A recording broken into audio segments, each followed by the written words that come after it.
이 세상에 행복한 사람이 얼마나 될까요? 의외로 물어보면 그 수가 적은 것을 알 수 있습니다. 잘난 사람도 성공한 것처럼 보이는 사람도 행복하다고 말하지 못합니다.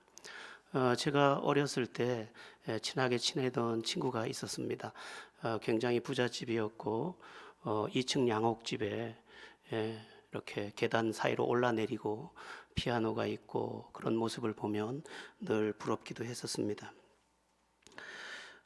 오래도록 친구랑 그렇게 친하게 지내면서 그 친구에 대해서 좀 알게 되었습니다. 그게 뭐냐 하면 그 친구는 전혀 자기의 삶을 행복하게 여기지 않는다는 것입니다.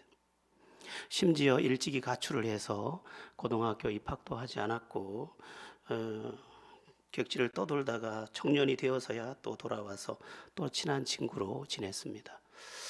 어떻게 된 건지 또 그 여동생이 있었는데 그 여동생이 저랑 또 친해서 옛날로 말하면 이제 요즘으로 말하면 여친이죠. 그런 친구가 돼서 또 가깝게 지냈는데 눈이 예쁘고 또 그 모든 이런 아주 명철함이 있던 그런 아이였습니다.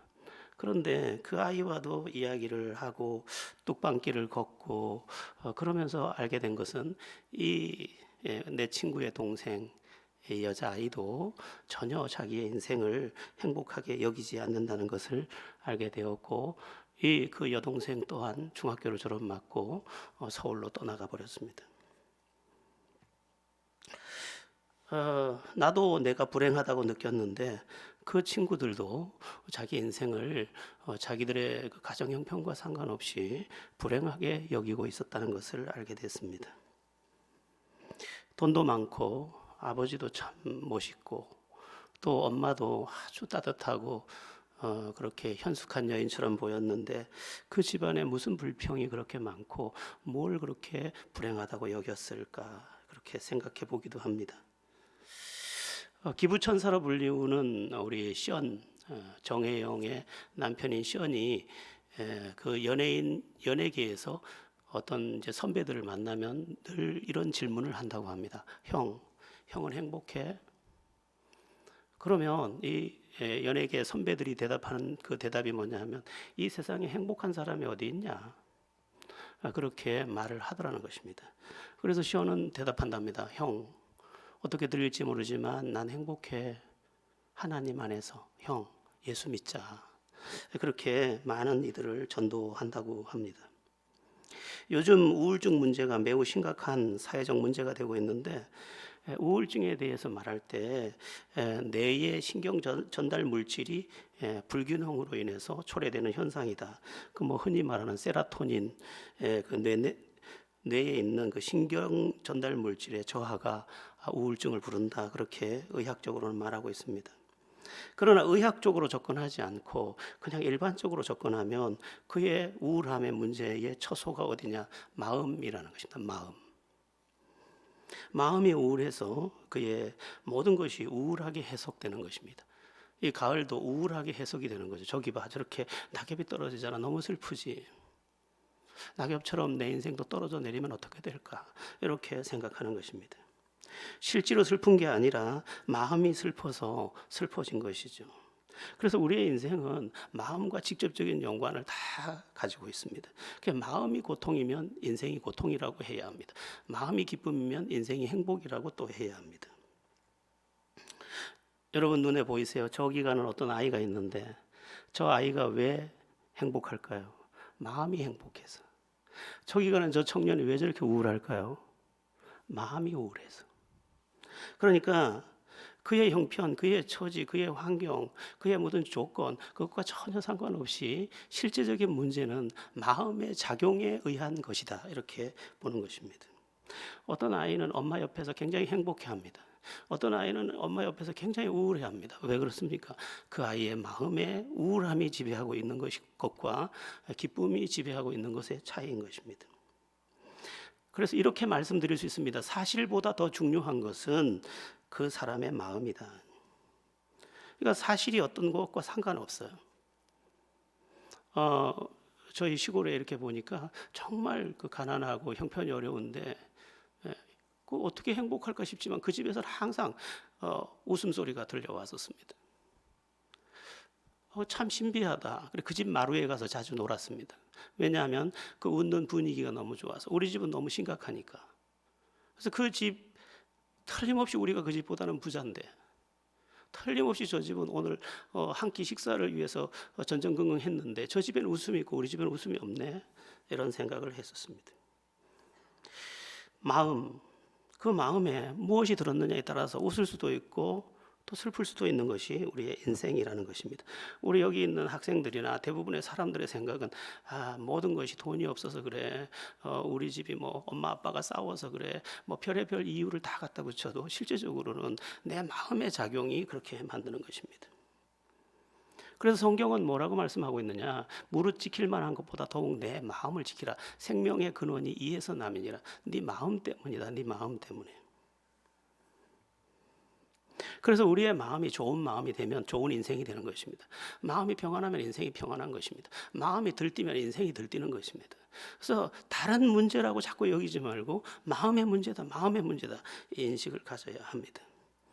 그러나 마음은 제가 번번이 마음에 대한 설교를 몇 번이나 했는가 하고 제 그 설교가 항상 올라가 있으니까 보니까 많이 했더라고요. 많이 했던데 그 마음의 설교를 할 때마다 빼지 않고 했던 이야기가 하나 있는데 그게 뭐냐 하면 마음은 마음대로 안 된다. 그 이야기를 꼭 했더라고요. 떨어지는 럭비공이 어디로 튈지는 떨어져 봐야 하는 것처럼 내 마음이 어디로 튈지는 내 마음도 내가 모르는 것입니다. 참 이런 생각을 해보게 됩니다. 마음이 차분하면 참 얼마나 좋을까. 마음이 순하면 얼마나 좋을까. 내 마음이 순하면, 내 마음이 평안하면 얼마나 좋을까. 내 마음에 기쁨의 샘이 있으면 얼마나 좋을까. 그러면 내 인생이 황량하지 않을 텐데, 불행하다고 느끼지 않을 텐데, 부족해도 얼마든지 감사하며 살 수 있을 텐데, 그런 생각을 하게 됩니다. 그런데 그 마음이 내 뜻대로 안 되더라는 것입니다. 우리 자신을 보면 잘 알 수 있는 이야기입니다. 안 그래야지 하는데 내가 심각해 있고, 안 그래야지 하는데 화가 나 있고, 안 그래야지 하는데 불평하고, 안 그래야지 하는데 짜증을 내고, 안 그래야지 하는데 억울해하지 않습니까? 컨트롤되지 않는 마음으로 우리는 어쩌면 내 안에서 반복되는 좋지 않은 건강하지 않은 마음의 작용 때문에 굉장히 불행한 날을 오늘도 살아가고 있는 것입니다. 고치고 싶은데 고치지 못하는 그런 상태가 우리 마음의 상태더라는 것입니다. 어떤 간경화는 심각한 병이죠. 간경화 질환을 앓고 있는 어떤 환자에게 의사가 이렇게 말했습니다. 오늘부터 무조건 쉬셔야 합니다. 그렇지 않으면 죽습니다. 이제 간이 피로를 해독하지 못하는, 간이 굳어진 상태니까 무조건 오늘부터 쉬시고 많이 주무시고 물 많이 드시고 그리고 마음에 스트레스 받지 마시고 이렇게 진단을 해주는데 그 사람이 이렇게 웃으며 선생님 왜 웃으십니까 했더니 아니 일을 안 하고 어떻게 삽니까? 스트레스 안 받고 어떻게 삽니까? 뭐 간경화라고 해서 손을 놓을 수가 없지 않습니까? 그러면서 웃더라는 거예요. 참 가슴 아픈 이야기입니다. 그렇죠. 죽어가는 줄 알면서도 이걸 어떻게 할 수가 없는 것이 우리 인생인 것처럼 우리의 마음 또한 똑같습니다. 이렇게 이 마음으로 살면 행복할 수 없는데 이 마음을 바꾸지 못하는 게 바로 우리 자신들이라는 것입니다. 우리 여기 학생들도 있는데 우리 학생들이 다 한결같은 마음을 먹습니다. 어떤 마음을 먹냐 하면 이런 마음입니다. 나 엄마를 기쁘게 해드려야지. 나 공부도 열심히 해야지. 나 착한 딸 돼야지. 그러나 그게 안 되는 겁니다. 마음이 생각은 잠깐 하는데 막상 엄마를 대하면 또 왜 이렇게 말하고 문 쾅 닫고 가방 휙 던지고 그렇게 하더라는 것입니다. 그러면 우리의 마음을 어떻게 해야 될까? 이 럭비공처럼 이리 뛰고 저리 뛰고 내 안에서 작용하는 나쁜 그 마음, 이 마음들을 어떻게 할까? 좀 좋은 마음으로 살지 못하는 이 마음을 어떻게 하면 좋을까? 좋은 마음이 좋은 인생이라는데 기쁜 마음이 있으면 행복해진다는데 이 마음을 어떻게 바꿀 것인가 하는 것입니다. 답은 오늘 본문에서 찾겠는데 오늘 본문 26절이 먼저 말씀합니다. 우리 26절을 본문 26절을 함께 읽어 보겠습니다. 또 새 영을 너희 속에 두고 새 마음을 너희에게 주되 너희 육신에서 굳은 마음을 제거하고 부드러운 마음을 줄 것이며.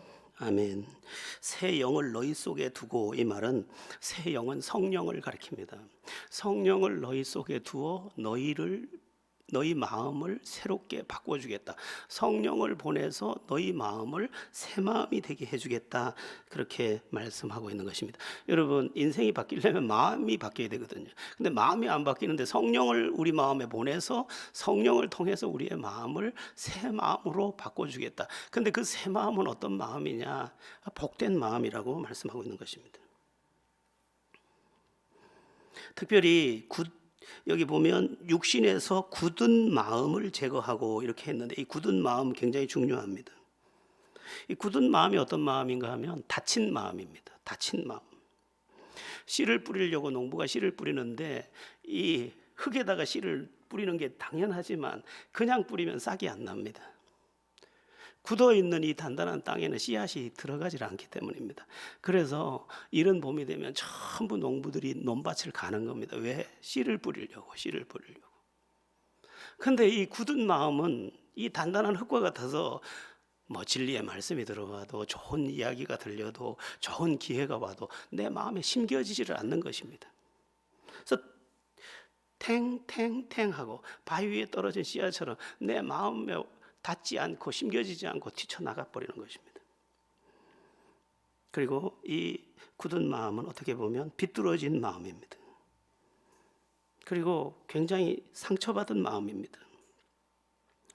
또 피해망상적인 마음도 있습니다. 피해망상적인 마음은 이런 건데, 추측하는 마음입니다. 추측을 많이 합니다. 그래, 맞아, 저 사람이 나 싫어할 거야.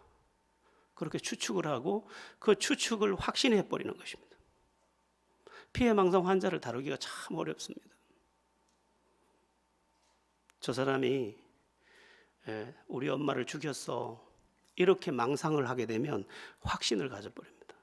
제가 그 피해를 봤습니다.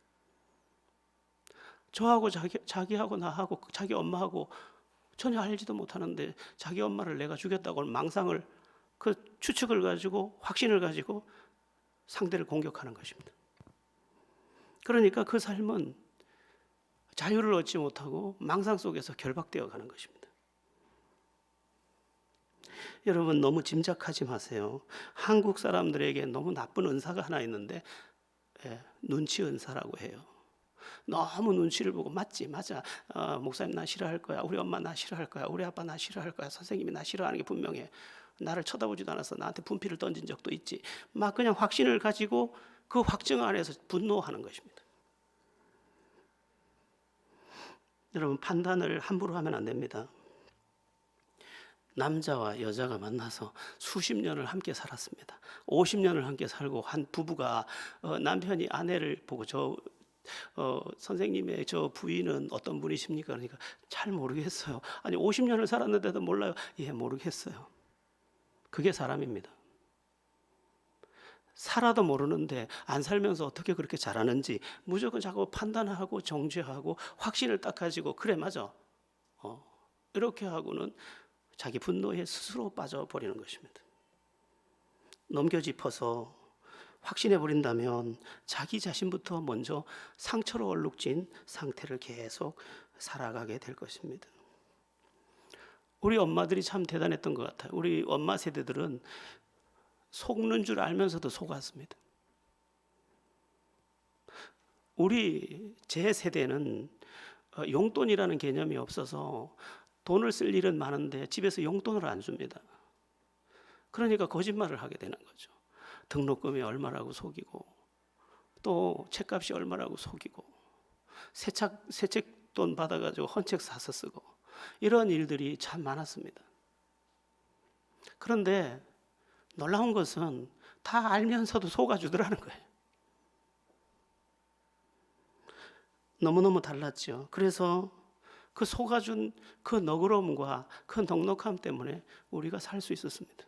그리고 그분은 존중받을 수 있었던 것이죠. 여러분 너무 정죄하지 마시고 너무 판단하지 마시고 오히려 성령이 주시는 마음으로 이 판단을 멈추고 오직 그냥 믿어주고 기다려주고 그냥 지켜보는, 그것도 안 되면 그냥 잠잠히 입을 닫고 있는 그런 우리가 되면 우리를 해하지 않는 내가 될 것입니다.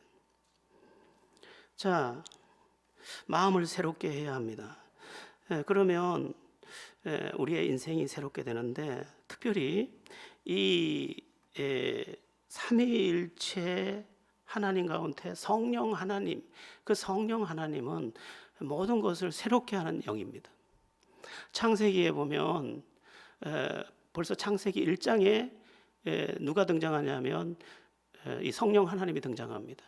그런데 기가 막힌 말씀이 창세기 1장 2절에 나옵니다. 제가 참고 구절에 올려두었는데 창세기 1장 2절을 우리 같이 합독해 보겠습니다. 시작. 땅이 혼돈하고 공허하며 흑암이 깊음 위에 있고 하나님의 영은 수면 위에 운행하시니라. 아멘.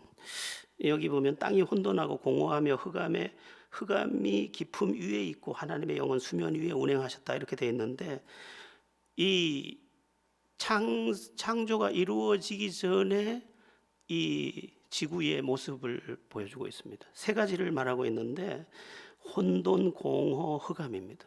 그런데 성령이 그 위를 운행하셨다 그랬는데, 이 운행하셨다는 표현은 닭이 알을 품은 같이 그것을 품어서 그것을 굴려서 보시기에 좋은 세상을 굴려서 만들어내는데 성령이 동원되었다, 이런 말씀입니다. 그런데 이 세 가지가 굉장히 중요한 우리의 모습이라는데 굉장히 중요한 초점이 있습니다. 우리 자연 상태, 예수를 모르고 복음을 모르는 우리의 상태는 이 세 가지로, 인간의 상태는 이 세 가지로 대변되는데, 이 세 가지가 뭡니까? 혼돈, 공허, 흑암입니다.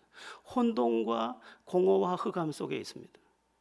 그런데 성령이 와서 우리를 품고 성령이 내 안에서 역사해서 내 마음을 바꿀 때 이 세 가지 문제가 해결되는 것입니다. 하나씩 좀 살펴보겠습니다. 첫째가 혼돈인데, 인간에게 있어서의 혼돈이 뭡니까? 인간은 이런 혼돈 속에 있습니다. 어떻게 살아야 되지? 무엇을 위해 살아야 되지? 또 왜 살아야 되지? 그냥 혼돈 속에 있는 것입니다. 존재를 위한 존재입니다. 태어났기 때문에 사는 겁니다.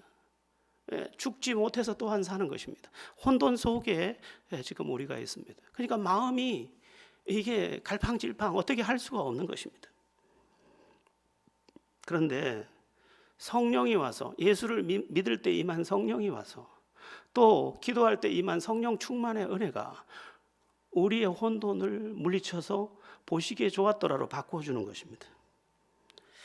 그때부터 달라지는 것입니다. 혼돈이 아니라 질서로 바뀌는 것입니다.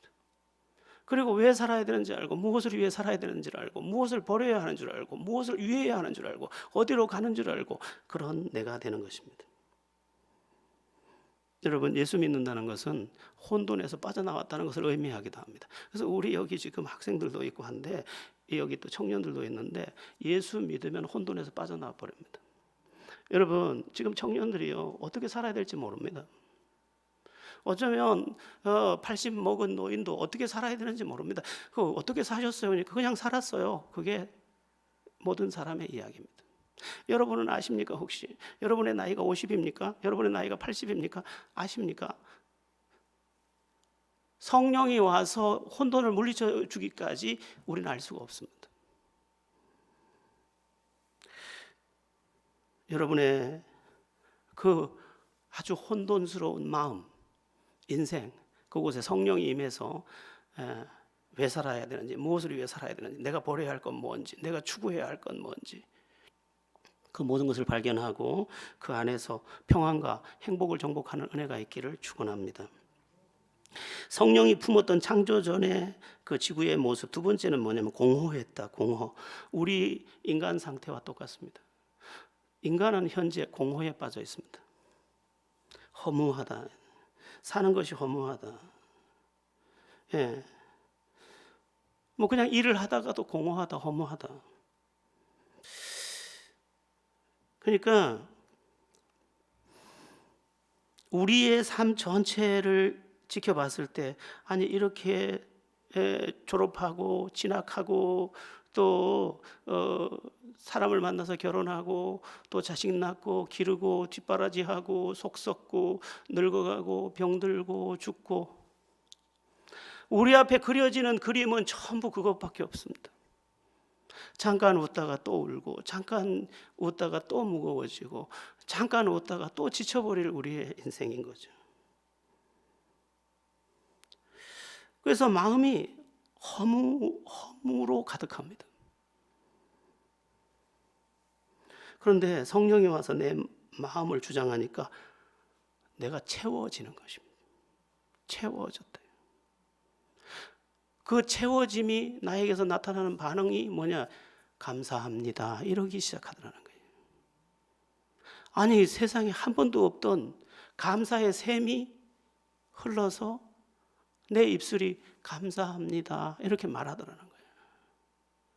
우리가 부르는 그 유명한 생일 축하곡, 왜 태어났니 왜 태어났니, 밥값도 못할 게 왜 태어났니, 정말 그런 우리의 인생이었는데, 정말 이제 축하받아야 할 인생이고 또 축복할 이유가 내 안에 있는 그런 나로 채워졌어요. 채워졌어. 그렇게 마셔도 목마르던 내가 생수의 강이 흐르는 내 인생으로 바뀌더라는 것입니다. 여러분도 예수를 온전히 영접하고 온전히 믿고 성령 안에서 내가 채워졌구나, 가득하구나, 감사하구나. 그래서 감사한 마음으로 살다 보니까 다 좋아. 엄마는 고맙고 아빠는 귀하고 가정이 귀하고 내 인생이 귀하고 내 미래가 귀하고 기대가 되고, 그러면서 벅찬 삶을 오늘도 사는 내가 되더라는 것입니다.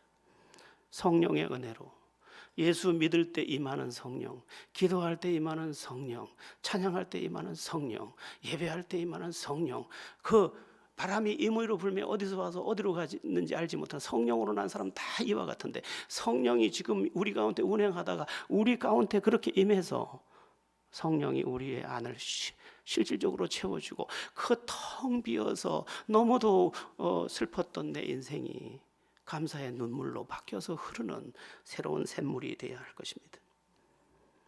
여러분 모두 성령의 은혜 안에서 허물을 벗고 감사해. 근데 이 감사함은 참 일상에 많이 연결돼가지고 쪼르륵 뛰어가지고 선생님 감사합니다, 언니 고마워, 엄마 고마워, 아빠 사랑해, 이걸로 다 바뀝니다. 왜냐하면 감사가 내 마음을 주장하니까 공허가 사라지고 채워지니까 정말로 감사한 일이 내 안에서 실질적으로 나를 주장하게 되더라는 것입니다. 그런 삶을 누리게 되기를 축원합니다.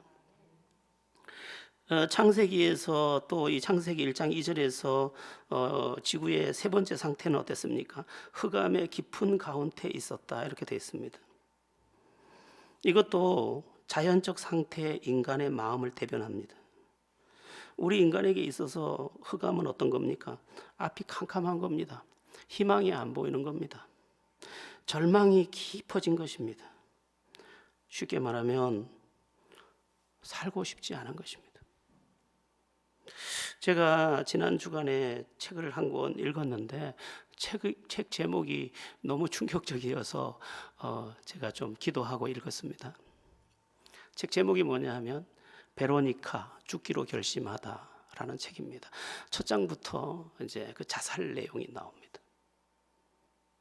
그런데 굉장히 인간의 그 심층을 깊이 파헤치는 그러한 책이었고, 그 책을 보면서 저도 많이 이렇게 마음에 눈물이 흐르는 것을 경험했습니다. 베로니카가 주인공인데 베로니카가 이런 생각을 합니다.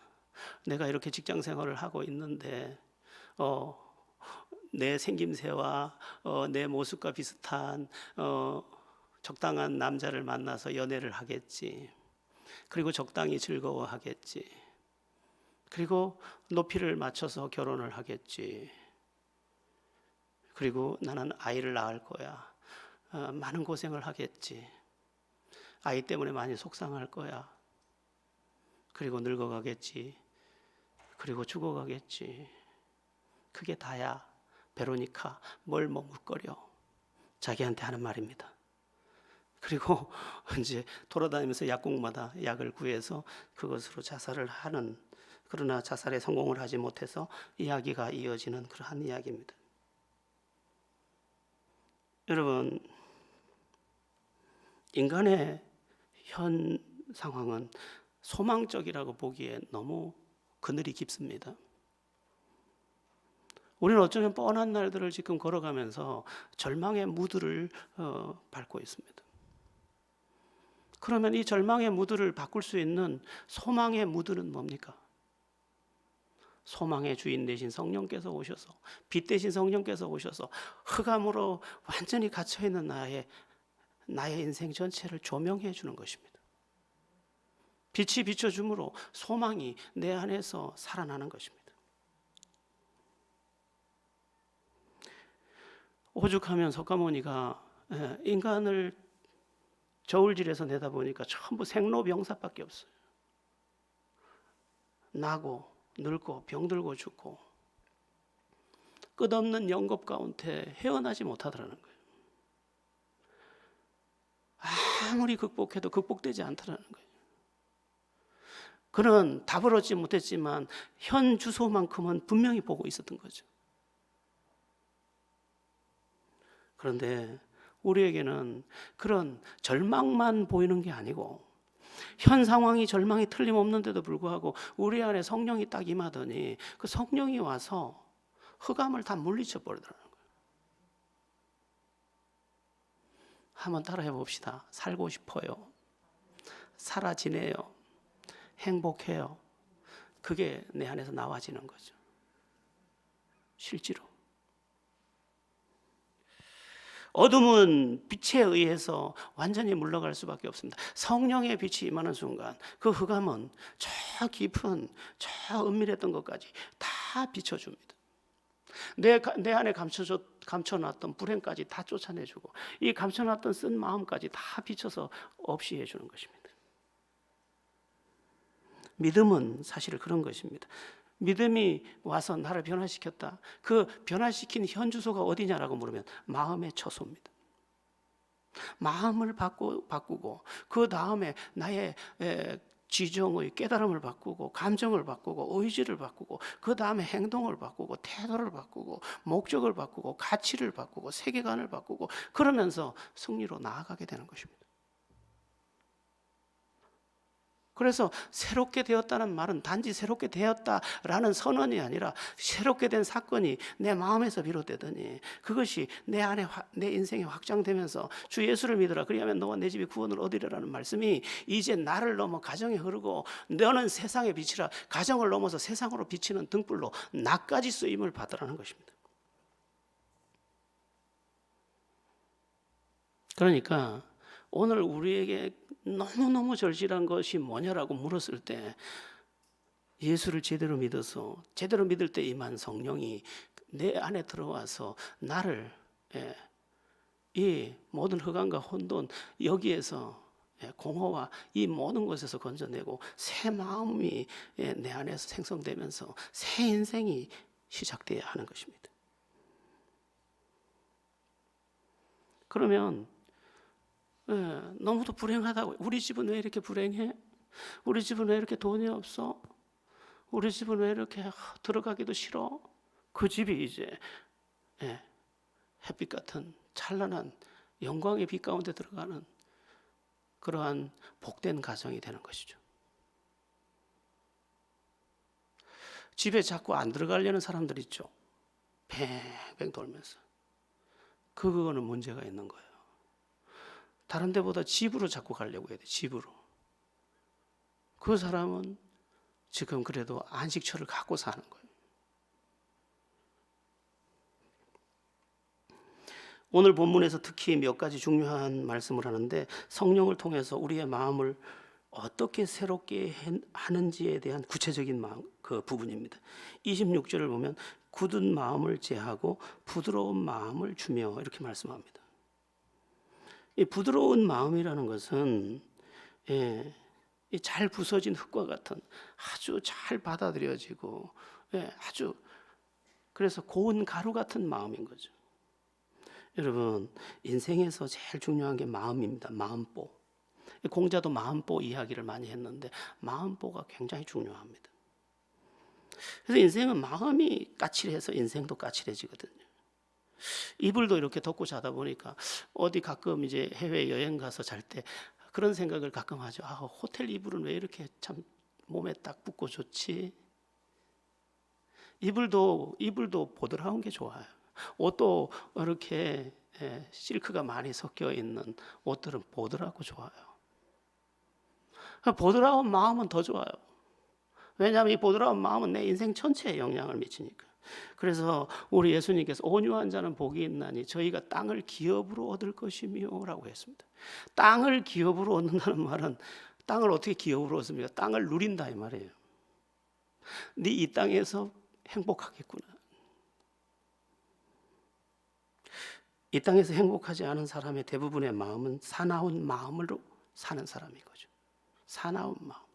그게 감췄든 안 감췄든 사나운 마음은 무조건 행복할 수 없어요.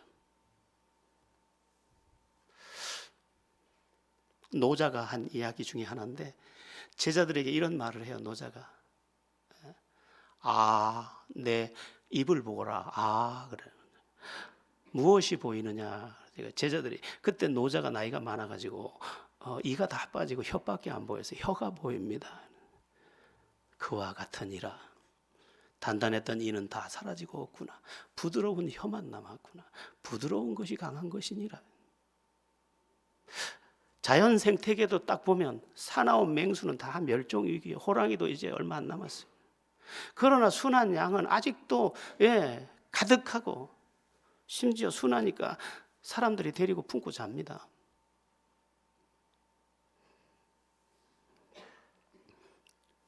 그래서 우리는 부드러운 마음의 은혜가 내게 오도록 성령의 은혜를 구해야 합니다. 특히 여기서 부드러운 마음이라고 할 때 하나 더 보태서 말하면 자족하는 마음입니다. 아니 불평을 할 만한데 감사해요 저는 이렇게 말하는 거예요. 엄마가 밥상을 차려놓고 반찬이 없어서 어떡하니 계란 후라이밖에 없네. 그러니까 엄마 난 계란 후라이가 제일 좋아. 부드러운 마음입니다. 그랬더니 그 한마디 말과 그 마음이 행복이 되는 거예요.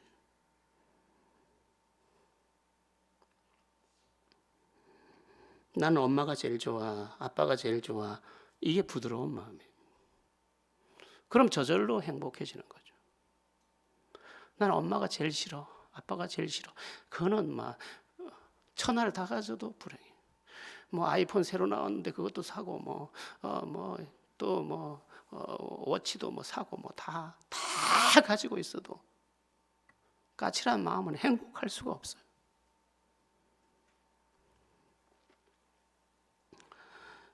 마음이 성령의 은혜로 부드러워서 난 좋아, 난 감사해. 그래서 행복한 여러분들 되기를 축원합니다. 성령은 또 어떤 마음을 줍니까? 27절을 보시겠습니다. 27절 합독합니다. 시작. 또 내 영을 너희 속에 두어 너희로 내 율례를 행하게 하리니 너희가 내 규례를 지켜 행할지라. 아멘. 성령은요 빛과 같아서요 어떻게 살아야 하는지를 가르쳐 줍니다. 그런데 어떻게 살아야 하는지 바로 가르칠 때 핵심으로 가르치는 게 하나님의 말씀이 진리라고 가르치고 그 말씀대로 살 수 있는 마음을 줍니다. 그리고 그 말씀 안에서 승리하게 하는 것입니다. 여러분 어떻게 살면 되죠? 하나님 말씀대로만 살면 승리합니다. 근데 성령이 그렇게 주장해 주는 것입니다. 우리가 왜 승리하지 못하냐? 하나님 말씀 제쳐두고 욕심대로 살고 있거든요. 전부 욕심대로 사느라고 엉망진창을 만들어 놓고 하나님의 말씀은 때로는 등불이 되기도 하고 때로는 나침반이 되기도 하고 문제 해결의 처방도 되고 지혜도 되고 나를 비추는 거울도 되고 이 하나님의 말씀은 우리 전 존재를 새롭게 합니다. 그런데 성령이 와서 우리의 마음을 주장해서 진리를 따라 살아야 돼. 하나님 말씀대로 살아야 돼. 하나님 뜻 안에서 살아야 돼. 그게 승리야 하고 가르쳐 준다는 것입니다. 그래서 그 말씀대로 가다 보니까 내 삶이 어느새 존귀하게 되고 행복하게 되고 평안하게 되고 풍성함이 내 안에 있더라는 것입니다. 우리 예수님도 성령에 충만하셨기 때문에 하나님께 순종을 할 때 어떻게 순종하냐면 그 말씀대로 완전히 순종합니다. 심지어 이렇게 말씀하셨습니다. 내가 내 뜻을 이루려 함이 아니라 아버지 하나님의 아버지의 뜻을 행하려 함이라. 나는 내 말을 가지고 말하지도 않는다고 말하고 있습니다. 그러니까 성령에 충만했던 예수님은 하나님 말씀을 가지고 이 세상을 걸어가셨습니다. 그랬더니 진정한 승리자로 영원한 등불로 그리고 이 우주의 주인으로 지금 계신 것입니다. 우린 나를 위해 살고 욕심을 가지고 살고 꾀로 살고 다 그렇게 살지만 잠깐은 통하는 듯 싶어도 다 부도난 다 무너지는 성을 쌓고 있는 것입니다. 그때는 그게 진리 같고 그때는 그게 다인 것 같았지만 조금만 지나면 다 무너진 우리의 인생이 아니었습니까? 여러분, 믿음 안에 있는 성령의 은혜 안으로 들어오십시오. 성령이 오셔서 내 마음을 주장하게 하시고 그 성령이 와서 내 모든 잘못된 새롭게 창조돼야 될 마음의 그 자리를 새롭게 하는 은혜를 누려야 하는 것입니다. 오늘 결론은 이것입니다. 우리가 불행하다면 다른 것 때문이 아니라 마음 때문이다. 우리가 행복하다면 다른 것 때문이 아니라 마음 때문이다. 같은 처지에도 불행할 수 있고 행복할 수 있는데 마음의 작용에 달려있다. 여기 학생들도 있고 오늘 여기 처음 보는 아주 미인들도 있는데 미인이라고 하니까 자기가 아닌 것 같아요. 미인들도 있는데 예수 안에서 마음만 새롭게 되면 모든 것이 부요함으로 바뀝니다. 집에 들어가는 게 좋고 엄마한테 매달리는 게 좋고 예배하는 게 좋고 공부하는 게 좋고 젊어서 좋고 꿈꿀 수 있어서 좋고 다 좋아요. 그런 점에서 우리는 새 마음을 주시는 성령의 은혜의 보좌 앞으로 더 나와야 합니다. 그래서 성령의 충만함으로 내 마음에 모셔서 그 성령 충만으로 새롭게 된 마음을 가지고 매 순간을 살아서 틀림없이 절망해야 되는데 절망이 안 되고 틀림없이 원망해야 되는데 원망이 안 되고 틀림없이 막 끝장이 나야 될 것 같은데 새 길이 열리고 그런 복과 그런 은혜와 그런 승리를 다 품고 하나님께 영광 돌리는 모두가 되기를 예수의 이름으로 축원합니다.